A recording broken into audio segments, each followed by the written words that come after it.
First of all, I want to thank Fanny. She was fabulous working with me. Um, kind of, I felt a little distant from this because to me, I'm not like a STEM kind of person. So this, to me, kind of really feels like a STEM thing and not like a creative thing.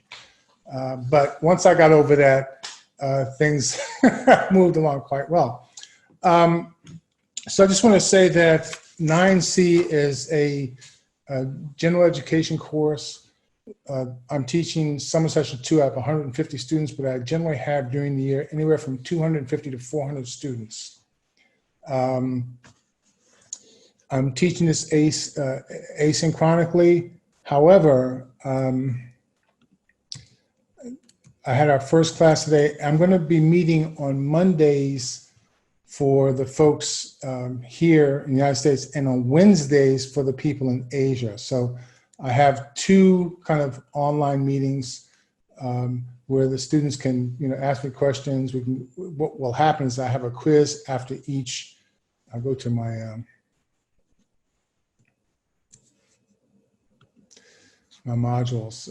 So this is pretty straightforward. I did a world location survey to find out where my students were, and about half of them are in China. The overwhelming majority of my students are not art majors or humanities majors. They're primarily in business and sciences.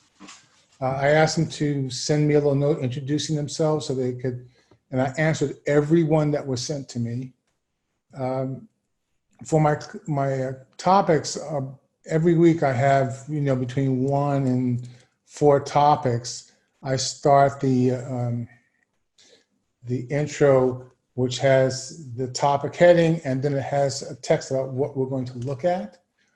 I do a Yuja video that has a spot check quiz embedded in it, so I know that the students have watched the video. Let's see. Some of the videos have 2 questions in them. Then all the assignments are here. The quiz is at the bottom. There'll be 5 quizzes worth 25 points each. The Yuja quizzes are worth 4 points. And then I'm going to have a midterm and a final, which will be the readings. There are 31 readings in the class. They're all current. So it always, like every time I teach a class, those readings change because I like to keep on top of the issues that are happening. And there are quite a few issues, especially in public art, in this area of shared theories and archetypes, where I talk about community-based art making, community building. And then the 5 areas we go through are performance art. I start with performance because it is something that is, ubiquitous throughout time and cultures, as is public art. Every culture's made some kind of public work. And then I go to graffiti because my theory is that graffiti is the thing has changed art the most, probably ever, because it's ubiquitous, it's everywhere.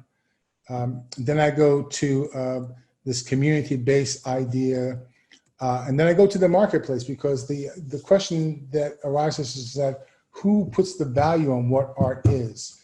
And we look at auction houses in particular, and we look at the ratings of artists by their sales. And then I go to this thing, ubiquitous voices charge in, and I look at how the canon is changing and why it's changing. And that's also something that's very current. So I go from the Guerrilla Girls, I look at Grand Fury and a number of other artist groups that have focused on some very specific social issues. Again, I want to thank Fanny for that. Mine is like really straightforward. It's like, I post the videos, I post the PowerPoints, I put the PowerPoints into PDFs because those can be accessed easier, and I post my notes as well. Thank you.